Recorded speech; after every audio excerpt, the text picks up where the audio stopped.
우리 현대소설 내가 거의 다 찍어놨어. 올려줄게. 일단 안 한 건 나중에. 알았지? 거의 다 찍어놨어. 자, 유정호의 고향이라고 하는 수필입니다. 수필. 수필은 소재와 소재에 대한 뭘 찾아라? 견해를 찾아라. 그죠?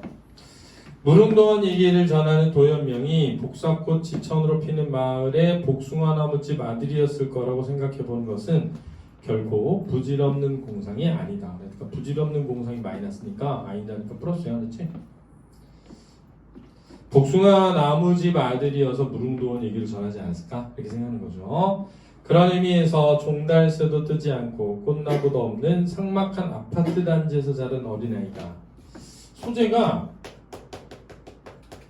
아파트, 그렇죠?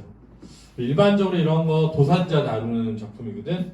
일반적으로 이런 아파트, 지향이야, 지양이야, 지양의 소재가 되는 거지, 그지? 자란 어린이가 뒷날 구상할 낙원을 상상해 본다는 것은 섬뜩한 일이다. 그런데 섬뜩한 일, 마이너스라는 거죠, 그죠? 자연이 없는 인공 낙원은 편리할지 몰라도 이게 바로 인공 낙원이죠. 아파트에서는 뭘 꿈꿀 것이다? 인공 낙원을 꿈꿀 것인데 이것이 매우 뭐다? 섬뜩하다. 이게 이제 이 글을 쓴 사람이 하려는 말이죠. 자연이 없는 인공 낙원은 편리할지는 몰라도 아무래도 마음의 고향은 되지 못할 것 같다. 마이너스죠. 이렇게 말하는 것도 사실은 내 자신이 시골 출신이기 때문일 것이다. 나의 낙원에서 만발하는 봄꽃은 살구꽃이다. 즉 나의 낙원은 뭐니? 시골이죠. 시골. 그치? 그치? 우리가 구차했던 시절에 구차하다. 가난했던? 그렇지? 가난했던 시절. 고향의 사월을 그나마도 살만하게 했던 것은 여기저기 몽개그름 댕그랗게 피었던 그 살구꽃이었다. 그리고 그 살구나무 아래에 섰을 때 온통 머리를 취하게 했던 꿀벌 소리였다. 청각적이고 살구꽃이 없는 낙원은 내 자리가 마련되어 있지 않은 낙원처럼 벌써 낙원이 아니리라. 그러니까 화자에게는 나의 낙원은 뭐가 있는 곳? 살구꽃이 있는 곳. 그렇죠. 긍정이야. 지향. 그렇지? 내 낙원의 길가에 푸른 나무들이 줄지어 서 있다. 그것은 플라타너스도 아니고 은행나무도 아니다. 현사시나무는 더더군이 아니다.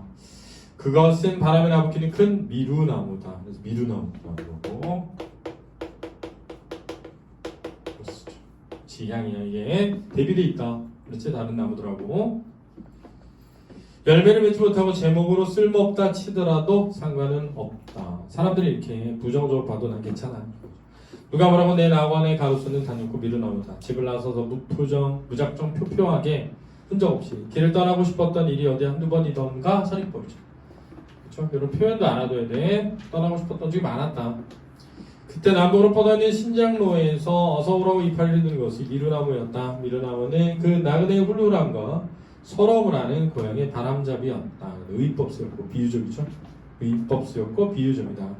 고향 마을에 소리 없는 아우성이었다. 표현 중요하다.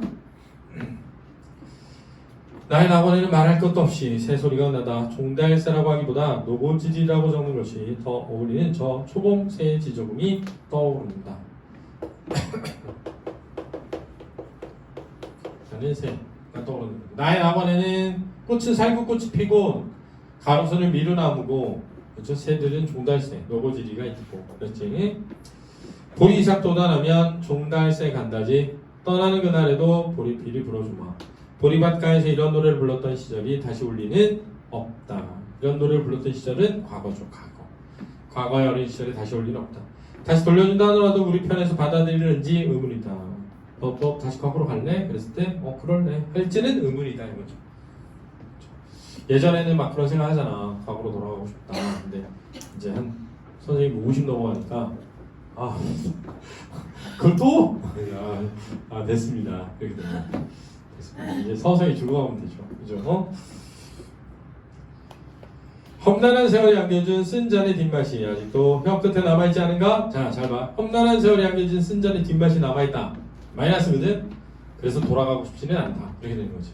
받아줄지 모르겠다. 이렇게 되는 거야. 그러나 초봄의 노고지리와 초여름의 뻐꾸기 그들이 없는 나인하고는 연결되지 못한다. 그리고 또 있다. 소리보다도 모양으로 우리의 어린 시절 장식했던 여름철 황새와 가을날의 기러기 때 이들이 낙원에 떠난 지는 참으로 오래되었다. 사라져버렸다. 이거죠. 대상이 부재. 나인하원에는 또 강이 흐르고 모래톱이 있다. 모래톱에서 만리성을 쌓은 적이 있다. 무엇을 위한 것이었는지 모르지만 싸우며 헐며 긴 만리성을 쌓았다. 또 강가에서 팔매질도 했다. 멀리 가는 것이 미래의 행복의 지표인 양 던지고 또 던지고 했다. 어린 시절 회수할 길 없는 팔맷돌과 무너진 지 오래인 성벽을 나인하고는 여태껏 간자고 있을까? 알 수 없는 일이다. 여기까지 적고 보니 나인하고는 너무 초라하고 너무나 가난하다. 이 공통점이에요. 초라하고 가난하대 이게.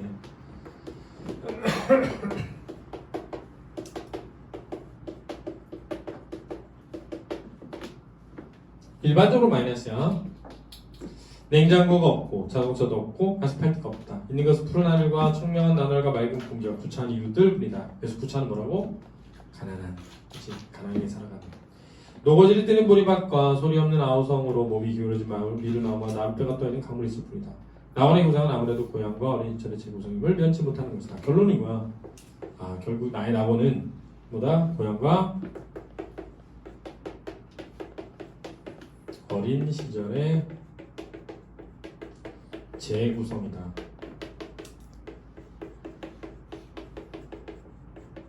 그러면 요즘의 아이들은 아파트에서 태어나서 아파트에 사니까 그들에게 있어서의 낙원은 아파트가 될 수도 있는 거지. 그치? 그게 나한테는 되게 섬뜩한 거지. 그치? 근데 나에게는 다행히 나의 시골은 나의 고향은 그런 곳이 아니었던 거지. 그치? 어렵진 않은 고전 수필이 아니다 보니까 상대적으로 좀 쉽지 않을까 그런 생각이 됩니다. 뒤에 문제 풀어보시고요. 견해했었나?